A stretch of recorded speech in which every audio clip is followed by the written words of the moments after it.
sort of space, and Professor Hanrath is very actively looking at different research aspects of engineered materials, of which photovoltaics are obviously a big piece of that, but there's also many other areas. He's going to speak today just on the photovoltaic side, and those of you that are really interested in this topic can take a course that we offer in the spring. That'll be sometime, I think it's going to be in February.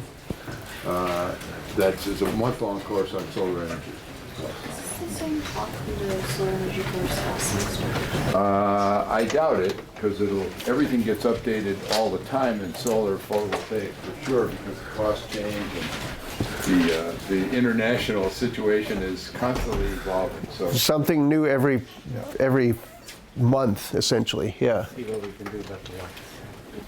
good. All right. Thanks, Jeff, for the introduction. Quick disclaimer: I had ear infection earlier in the week and perforated my eardrum. So to myself, I sound like I'm talking in a fish tank. So if you ask questions, essentially treat me like your grandpa, and you have to just yell at me, right? And raise your hand. Make sure that I see you. But I want to make this interactive. I mean, one of the benefits of having a quote-unquote local speaker is that you can and should ask a lot of questions. And I'm only going to scratch the surface of what's involved in solar energy. As Professor Tester had mentioned, if you're interested in more details of it, the course number is Chemi 6662, and that'll be in the spring. Is the lighting okay, or do you want me to? Well, we can do it, but they get uncomfortable if they can't see you for some reason. Okay, that's fine. We could do this. Perfect, right? That's kind of that, that. Right? Then you can't. Yeah, that's How about fine. that? Is that all right? That's better, right? Is it good enough for you back there? Great. Okay. All right. She says all right. So quickly, just in terms of to set the scope on what we're going to talk about, Professor Tester had mentioned this. We're already funneling down from solar energy to just solar photovoltaic. So that's the no moving parts component, where you convert sunlight directly into an electron hole pair, and then you collect the electron here. Essentially, the way you should think of it in terms of how this device functions is, think of one of these cells. So this is about 10, 15 centimeters across. Think of these as like a battery. So it's about a 0.7 volt battery, and you put a whole bunch of these into a system, and you add up the voltages. So last Wednesday we had a Nobel Prize on lithium-ion batteries as an important contribution towards renewables. There are at least two Nobel Prizes. Actually, Einstein's Nobel Prize is related to the photoelectric effect, and then Max Planck's Nobel Prize for understanding blackbody radiation is also an important component in this. So we're only talking about solar to electricity in today's lecture. Should be recognized, however, that there are also other possible conversion mechanisms. So if you go directly from solar to thermal, and then with thermal energy, there's a lot of established technology as to how do you convert that into useful electrical energy. So these sort of systems where you essentially generate steam, and then the steam drives a turbine. That's another component, but we're not going to talk about that in today's lecture. Same goes for passive applications in residential heating and so forth. So that's one other aspect of solar that we're not talking about today.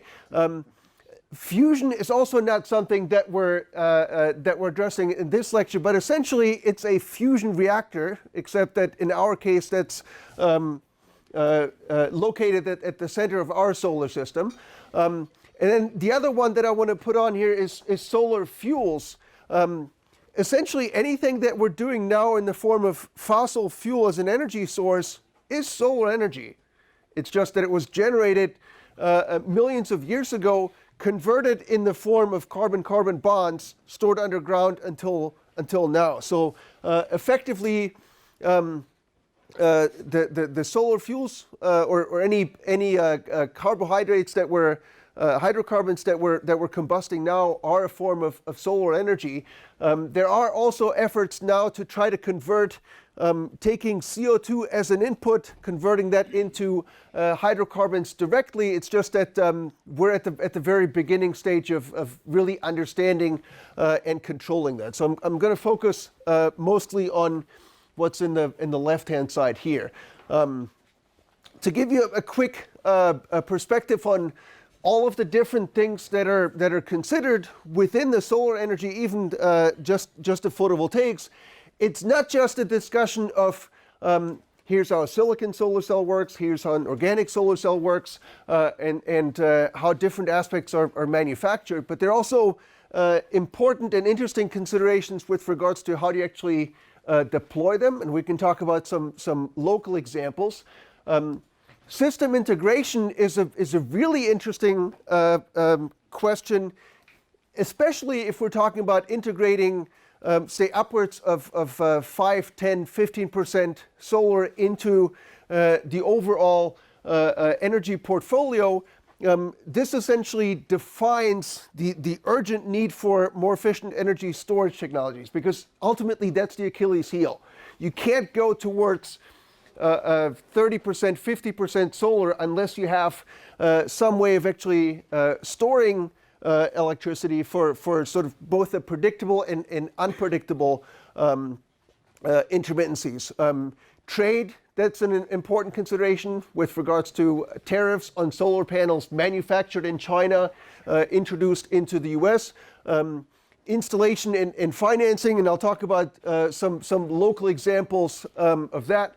And then something that I think is really important for us to understand is the environmental implications of this, life cycle assessment and recycling aspects. And I'll talk about this for a local example in a second. So just to give you sort of, I like to put this instead of starting with, we have this much renewable energy resources available from solar. I want to put this in context of specific examples, right? So I have a few case studies here. So suppose after graduation, you or a friend of yours is considering buying this house, and you want to make an assessment as to what is the value of this PV system that they have on the rooftop, and how would you go about assessing the initial value, the capital expense associated with the installation, and the value of the electricity that's being generated every year, right? So that's one of the examples of what we would study in the solar module in detail. So for a residential application of something like this, you would essentially count the number of modules that are on the rooftop, right? So in this case, there are 36 on this roof, and there are 12 on this roof. What do you think is the ideal orientation of this one relative to that one in the northern hemisphere?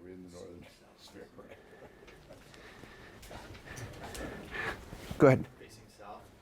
Ideally facing south, right? So you can make, in terms of installing this, you can make very accurate predictions as to where the sun is going to be as a function of time of day, right? It sweeps through over the course of 24 hours, and as a function of time of year, right? So the sundial that we have in the engineering quad is a beautiful example of that. You can very precisely predict what arch the sun will do. You can't predict that it'll be cloudy on a day like today versus sunny same time last week. So that's predictable versus unpredictable variations in here. So ideally in the northern hemisphere, the orientation of this is towards due south, and then the angle of inclination of this system, rough rule of thumb is that you want to have this approximately corresponding to the latitude of the installation. All right, so in Ithaca that would be 40-some degrees. So if you were to plot out as a function of, let's see, 12 hours, 24, the system that's facing due south would generate electricity on average like that, right? It would be less in the winter. So in Ithaca, this would be winter and this would be summer. Now, what about the system, the little system that's on the garage rooftop? What would that supply profile look like? Because now that's facing not due, if that's due south, then this is facing due west, right? So when would that peak? Later in the day, right? So the little system on the south, so it's a 1/3 of the size, but essentially that would peak at a later time compared to the larger system, right? So the overall system would then produce something like have 2 peaks, and that's an interesting systems consideration for something like this. Good? All right. Now, in terms of overall scale, each panel is on the order of somewhere between, say, 300 and 350 watts. So you can figure out, in this case, 48 panels, it's about 15 kilowatts. So that's plenty for a typical US household. And then in terms of installed price, rough rule of thumb is somewhere between $2 and $3 per peak wattage produced by the panel. So in this case, something on the order of about $50,000 for that installation. Good. Those are rough rules of thumb as to how one should think about that. And we'll talk more about design tools that are freely available that let you quickly make an assessment of a system like that. Right? So that's a typical residential system. Now here's an email I got a couple weeks ago where someone was inquiring, what would it take, or what could we do if we convert all of Rikers Island to essentially a solar energy generating park, which is an interesting idea. So apparently there's a proposal on the table to knock down all of the prisons, relocate the prison somewhere else, and set up a bunch of panels there. And even after just after this lecture, and certainly after taking the solar module, you can make a quick assessment of this. Right? So one tool that you can use, for example, would be to figure out the area that's available. And there's a nice package available from the National Renewable Energy Lab. It's called PVwatts. So if you Google for PVwatts, you'll find a web application where you say, okay, define this area. Then it gives you the weather pattern. You can choose the orientation of the panel, and you can choose the efficiency of the panel. Then actually you can calculate how much electricity you would be able to generate if you do all of that. There are different design considerations for residential versus large-scale commercial, right? Because you're not going to, this is not putting it on a say 40-degree rooftop, but you're rather putting an array of these spread across something on the order of 200 or 300 acres. Right, so then you also have to consider the lateral spacing of the panels within the system. So it's an interesting model or consideration for something of much larger scale. Rough rule of thumb for something of this magnitude is that on approximately 10 acres of land, you can generate, you can install enough nominal capacity for about 2 megawatts of generation. If you recently drove by the airport, there's an installation just north of Snyder Road. That's about 11 acres, and it's a 2 megawatt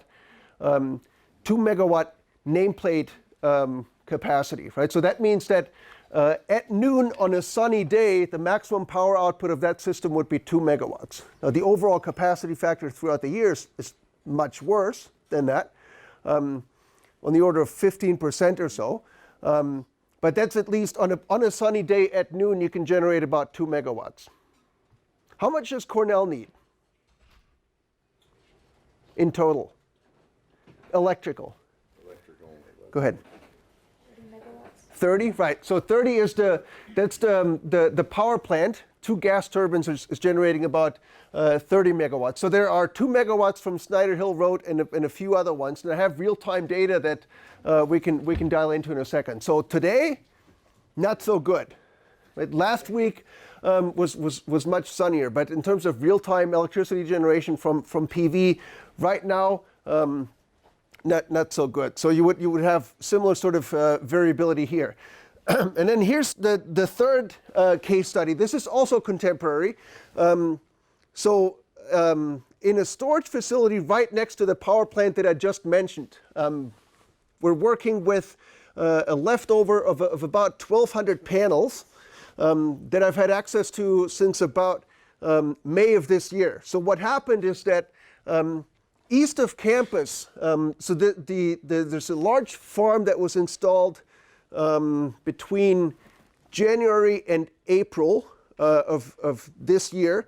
It's about 27 megawatts on the order of about 100 acres. So it's a very large installation. Surprisingly, and if someone has more information on this, I'd be curious to learn more about it, but between April when they finished it and now has not yet been plugged into the grid. So they rushed to install everything, but it's just sort of standing there. One of the aspects that happened when they rushed to install it is that about 1,200 panels were damaged or fractured. So in many of these cases, there's a hairline glass fracture in the front panel, and then the installer said, okay, we're not installing among the 67,000 other panels that we have. Right, so the initial plan was they would just put this in a landfill. And my thought was that as a responsible, forward-looking engineer, that would be extremely wasteful. We got to have a better way of doing that than to just say, we'll put this in a landfill. Right? So I said, okay, let's take them all here. We'll figure out. We'll engage a bunch of smart Cornell engineers to figure out a way to refurbish them, and then provide some more insights as to what else you could do with them. As far as what these actually look like, think of the front glass cover, which is actually a majority portion of the weight of the panel is just the glass. If you ever had a fractured windshield in your car, it fractures into tiny little pieces. It's similar to that. But the device itself is still functional. Right? So the solar cells that are underneath are still working. It's just that we need to establish some sort of refurbishing protocol. So one way to think about this, and this is a directly slide from a proposal I'm working on to support this, is if you think about in red and in blue are two different approaches that you could apply to refurbish them. So if you have a low-cost approach to refurbish them, that would be the red line, then your degradation profile would be faster. And you consider the offset to a higher cost refurbishing approach, and that would give you a longer lifetime of the panels. Now, where exactly these curves lie as to which is the appropriate refurbishing approach, whether you do a laminate coating or whether you do an epoxy coating, how thick you do it, what should be the composition and so forth, none of that has been established yet. But that's sort of the objective of what we're trying to do here. So if you're interested in that, send me a note. I'd be happy to talk more with you about this. Engineers for a Sustainable World and CUSD are two organizations that are interested in sort of assessing this. I think it's an interesting, very interesting project to work on, and it also gives you hands-on opportunity of actually measuring the panels before and after refurbishing. So that's as far as 3 different scenarios, right? So we've looked at a residential application, we've looked at a large-scale commercial application, and then we've looked at what I would say is a forward-looking application. Now that we have some panels available, what do we do with them on a timeline of, say, 10 or 20 years or so? Because this project is essentially also looking at all of the other panels that will be obsolete, say 20 or 30 years from now. Somebody's got to figure out a way to responsibly deal with them and recycle them. And we might as well do it now, right? Because it's essentially a legacy. It's not just the solution to solar. It's not just upscale production and install a bunch of them, but I think it's our responsibility, our duty to think about this now as to what we would do with all of these tons and tons of silicon or cadmium telluride or other compositions once they're obsolete. Right? So this is sort of I think a really interesting opportunity to think about it now and establish solutions that we can apply a couple of years down the road. So in the title of the talk, I was going to discuss a little bit sort of on future trends. And as an engineer, the inclination to making predictions about what happens 10 years into the future is always, you want to make some sort of extrapolation, right? So you look at past trends. So if you go 10 years back and say, okay, this is what the trajectory was over the past 10 years, and then you make either some linear or some other approximation as to where this goes. So in that context, solar is really, really interesting, because if you compare now to 10 years ago, the transitions that have happened in solar are nothing short of astonishing. Right, so it'll be interesting to see where this goes over the next 10 years. One aspect is in terms of deployment. Right? So note, this plot here is on a logarithmic scale. Right? So there's been exponential increase in terms of a deployment. The 2018 numbers are, so this is for cumulative global installation. The 2018 numbers are at 500 gigawatts. That's nameplate capacity, right? So that's overall cumulative deployment. In terms of price, it has decreased precipitously. Note that this is also on a logarithmic scale. It's now significantly less than 40 cents per watt peak. Now that's the module price. Remember earlier when I said when you looked at the residential installation and we tried to do a cost estimate of it, about $2 or $3 per watt peak. Right, so that's installed cost versus just module cost. So there's a definite economy of scale issue here. But in terms of the overall system cost, so the overall installation cost, that also includes labor, it includes balance of system and other aspects. Right, so that it's gotten cheaper. But even if the panel cost were zero, like those 1,200 panels that we have out by the power plant, the installed cost will still be non-zero because somebody has to install it. So that's one astonishing trend over the past 10 years. Then in terms of overall contribution, so this is, you might be inclined to think all of our energy problems are solved. We just keep producing more and more here.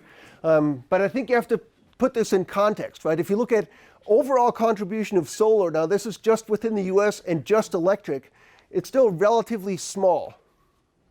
Just to put things in context, right? The majority is still gas and coal, and the same thing applies to if you zoom down to New York State. So this is overall electric in New York State, and solar is still a relatively minor contribution in the big picture of things. I just want to include that, not to sort of give the impression that all of our electricity will be generated by solar and we're sort of clear in the woods. Not by a long shot.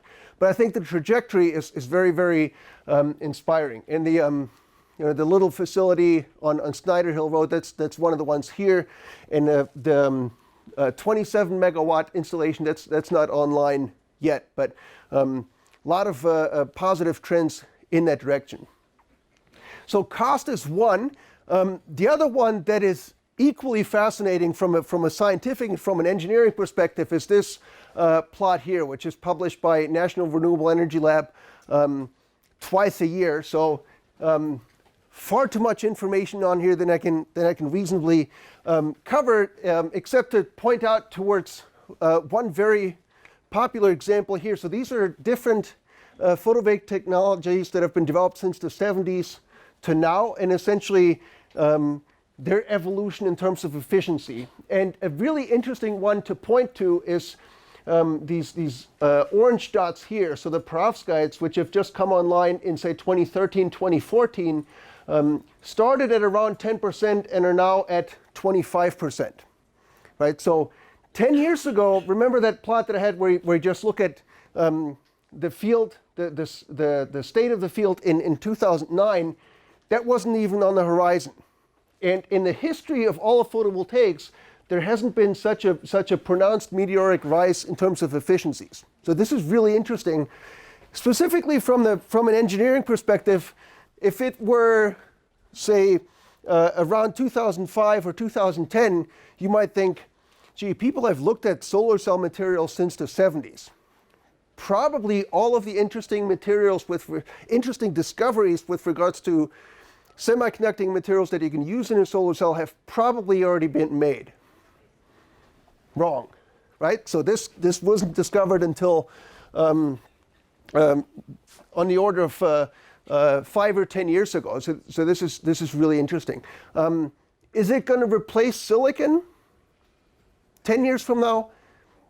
Probably not. Right? So silicon, in terms of abundance and cost and manufacturing know-how and manufacturing capacity, is an absolute gorilla to beat.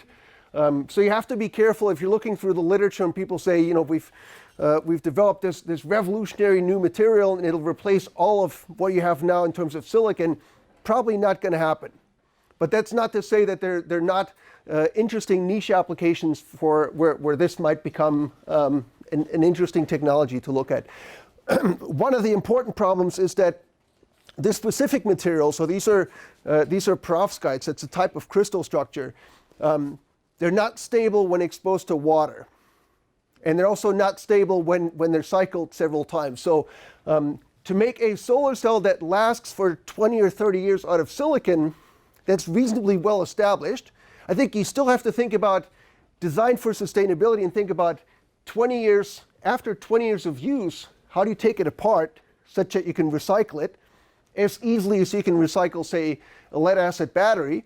That still has to be done. But these systems here currently still have lifetime issues. So you can't make a perovskite solar cell that lasts for 5 years. So commercial applications are hinged in large part on the durability. So that's in terms of PV materials, really interesting trends. Now, if you look at this sort of trifecta of innovation, manufacturing, and deployment, again on the horizon of the past 10 years, there's been a significant improvement in innovation, right? So both in materials and in manufacturing and in installation.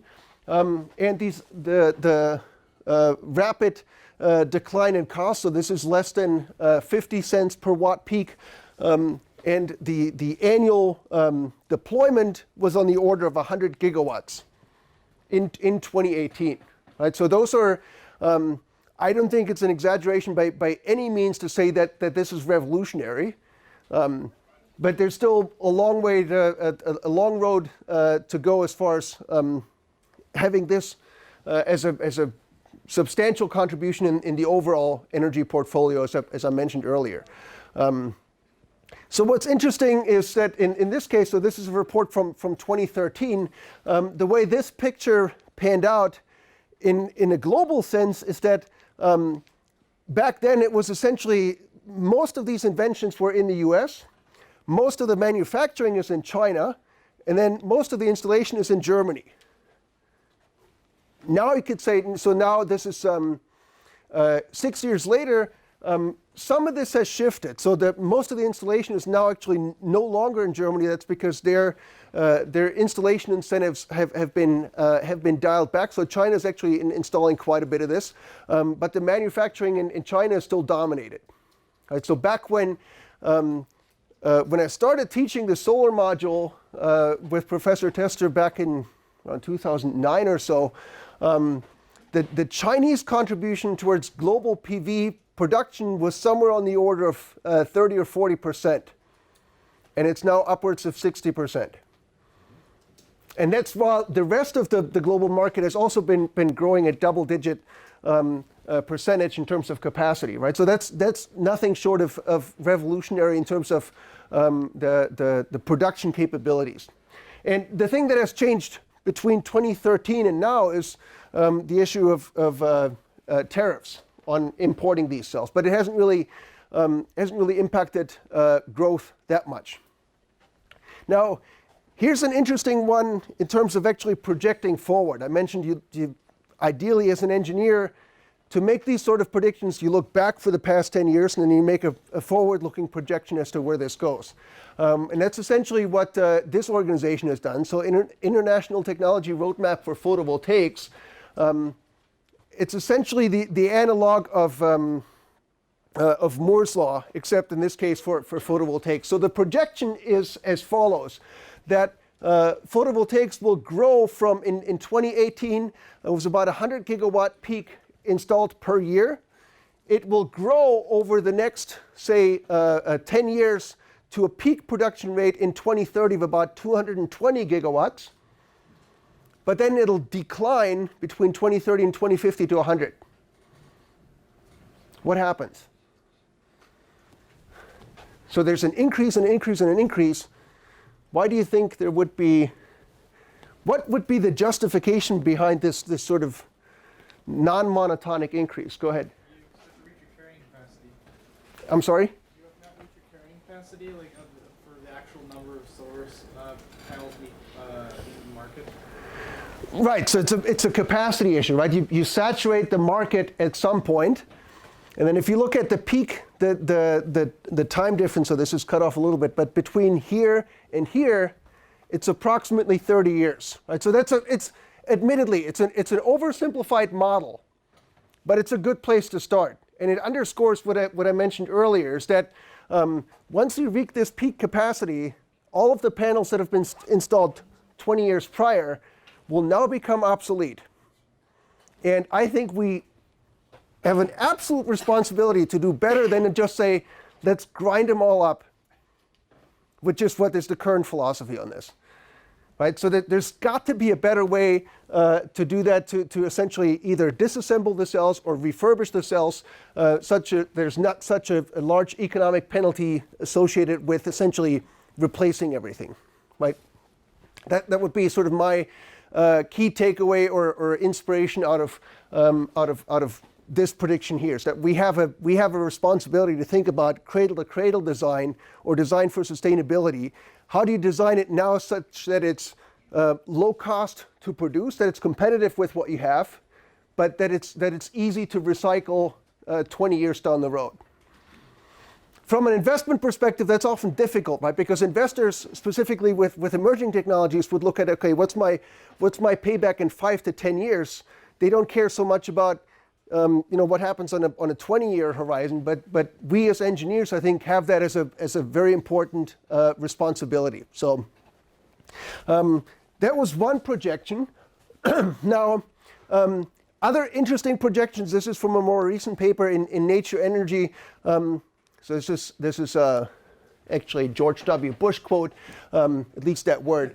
Underestimated potential of solar energy.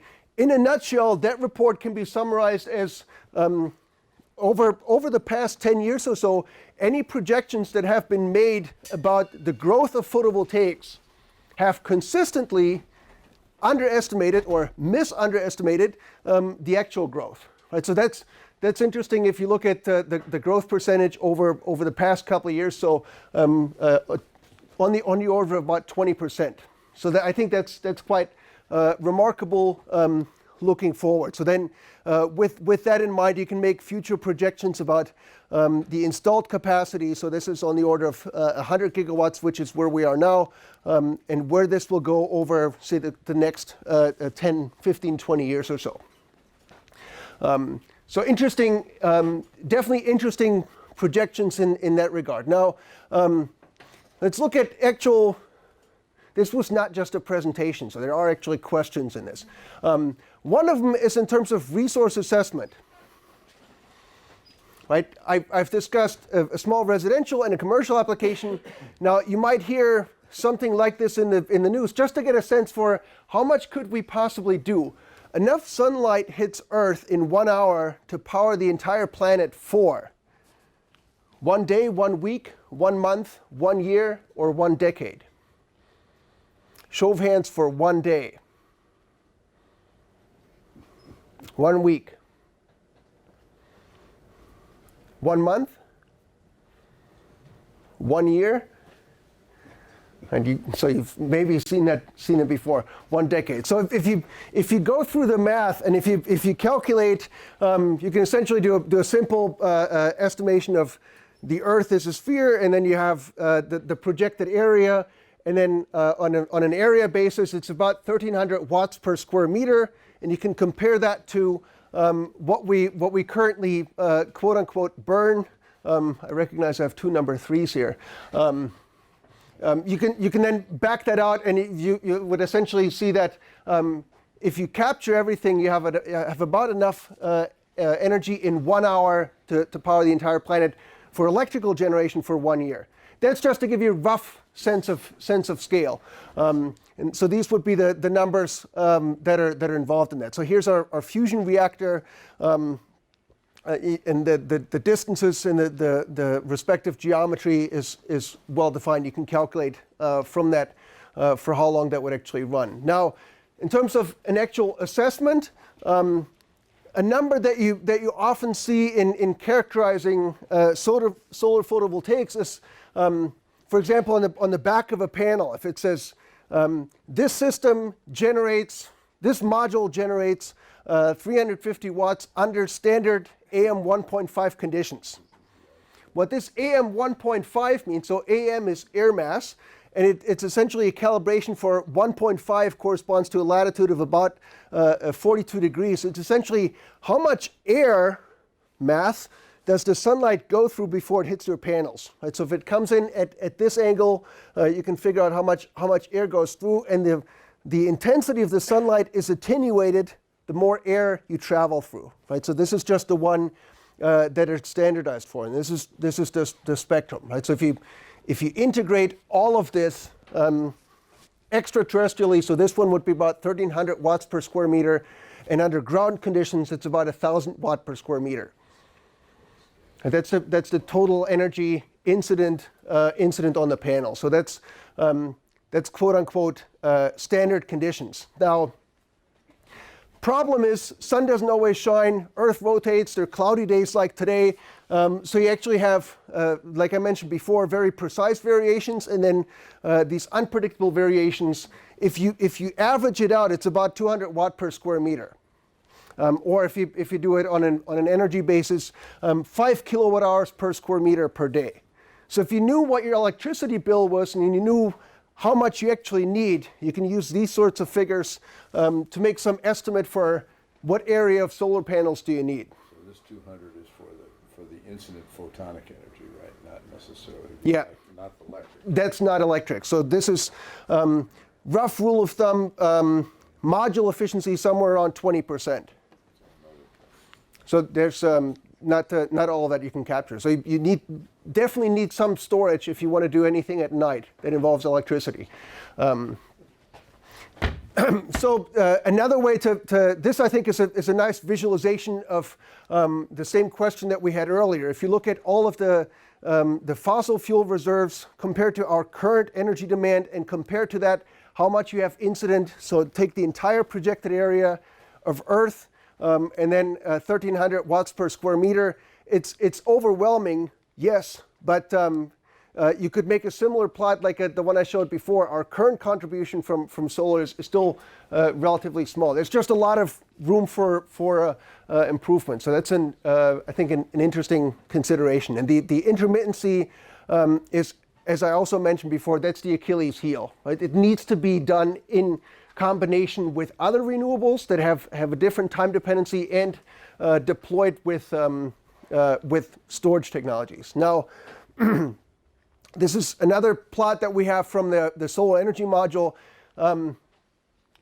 Very interesting in context. If you think back to the slide I had a couple minutes ago, manufactured in the U.S. Manufactured in China, invented in the U.S. and installed in Germany. Now, if you map out what's the actual solar potential or installation in Germany, there is no place in the continental U.S. that is worse than Germany. And I can attest to that because I grew up there.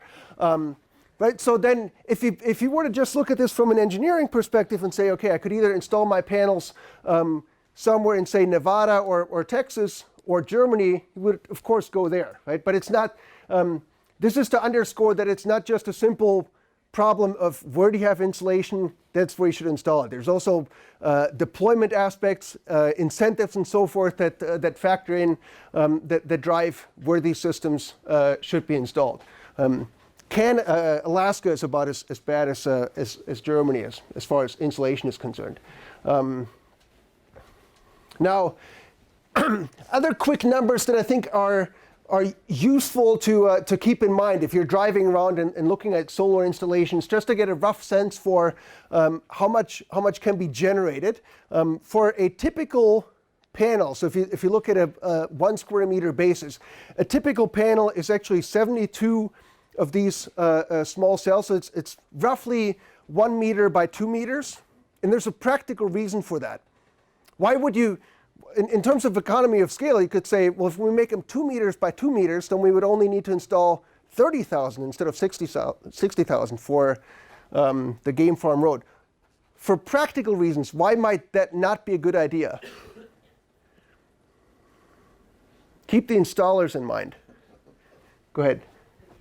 Just like if they're bigger, it's harder to lift and easier to break. Right, easier to break is one thing, and that's a good point. They would likely be more susceptible towards damage, but the very simple practical reason is that a 2 meter wingspan is more difficult to install than just a 1 meter. Right, so that's a very simple practical constraint as to why you have the module size that you have. So.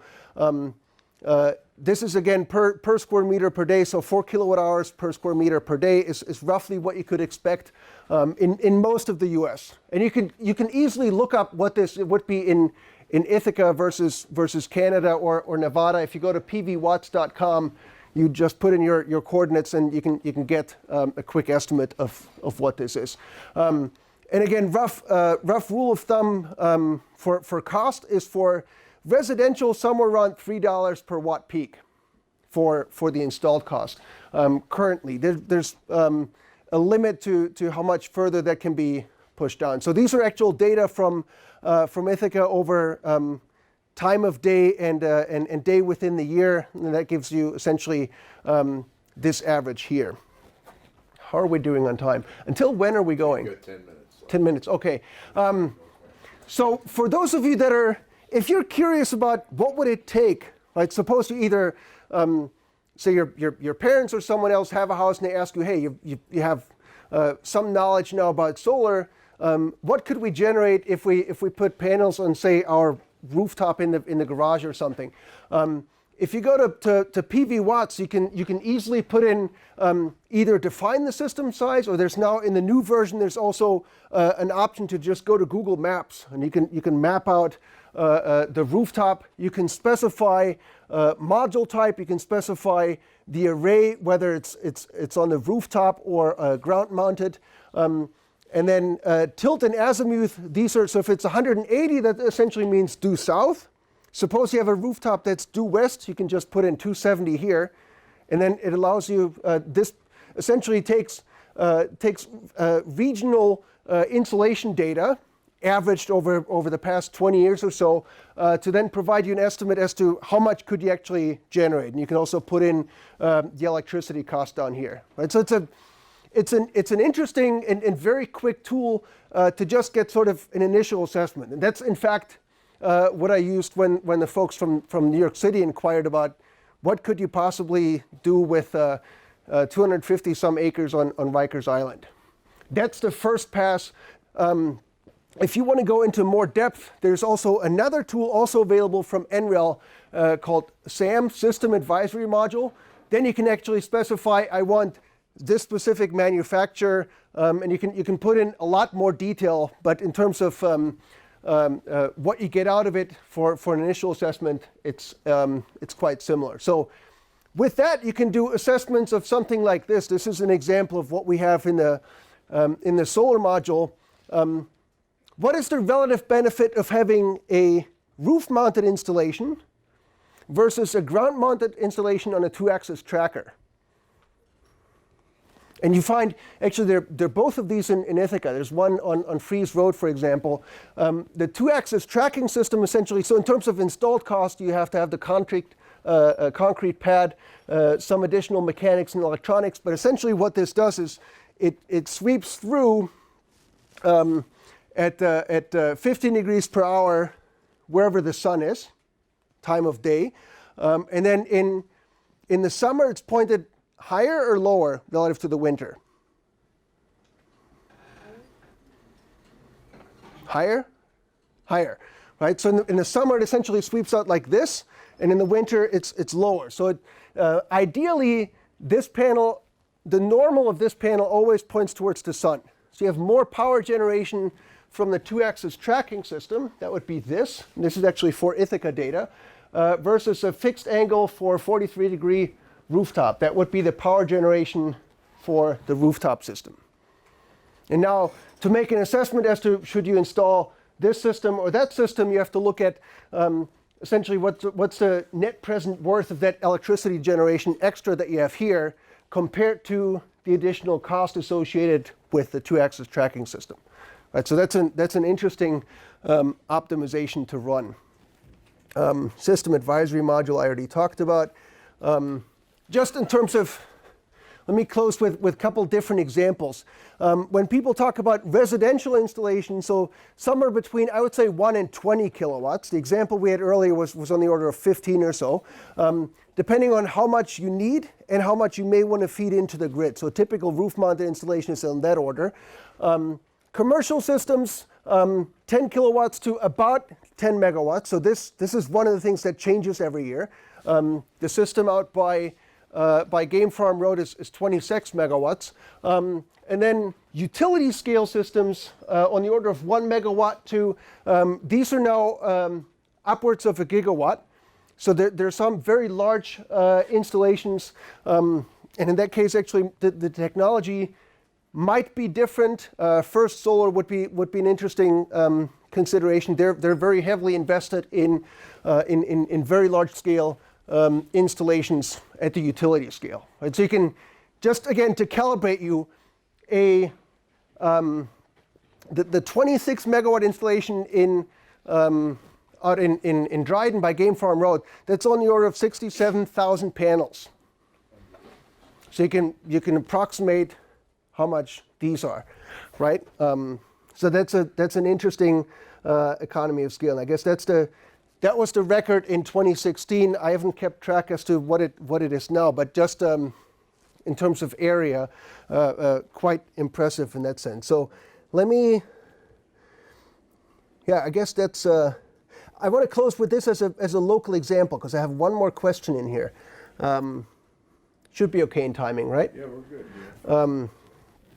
So we've looked at utility scale globally. If we zoom back to what we have right now, so we have about 70% of our campus electricity is from a number of different farms that we have. So there's one in Lansing, in Geneva, and then the Snyder Hill Road one is not on there, but you can actually go to portal.emcs.cornell.edu, and you can track in real time what fraction of our current electricity portfolio is from renewables.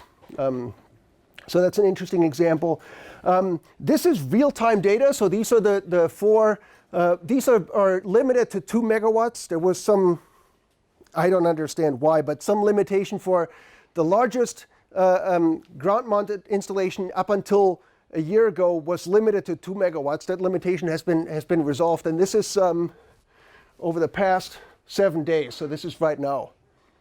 Not so good. Yesterday also not so good. But so this sort of variation you have to account for. And of course, from a user's perspective, we can't say on campus, okay, today's lecture will be brought to you without an LCD projector because it's cloudy outside. We can't do that, right? So this is to underscore that you need renewables, not just solar, but a portfolio of renewables integrated with storage to actually have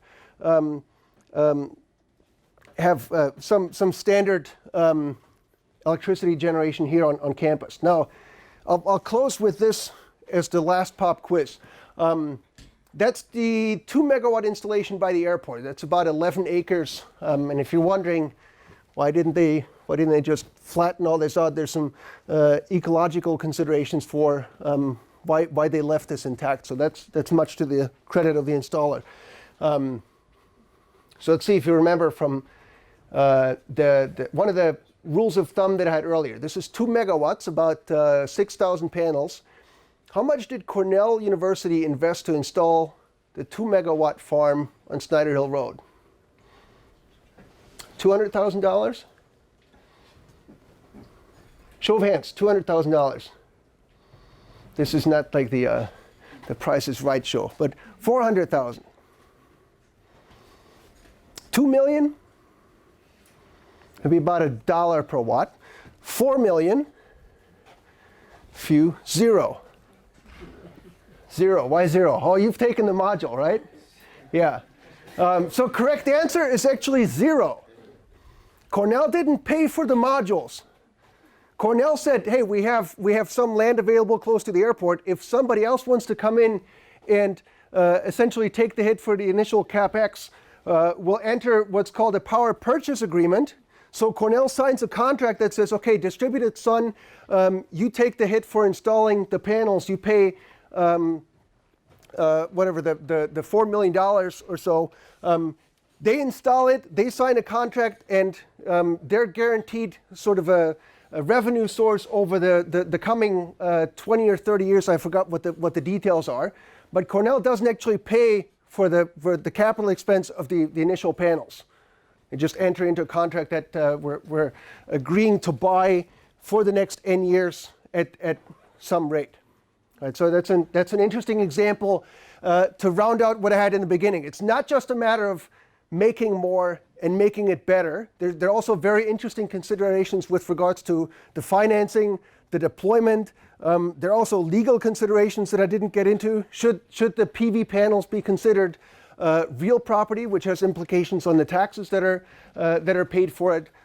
So it's a whole range of interesting examples. Now I'll close with that. If you're interested in more examples of the installation, these slides are available. I don't know, do we have a canvas or a box?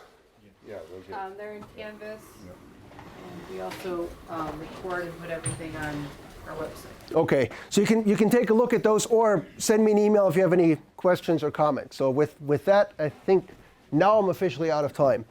Thank you.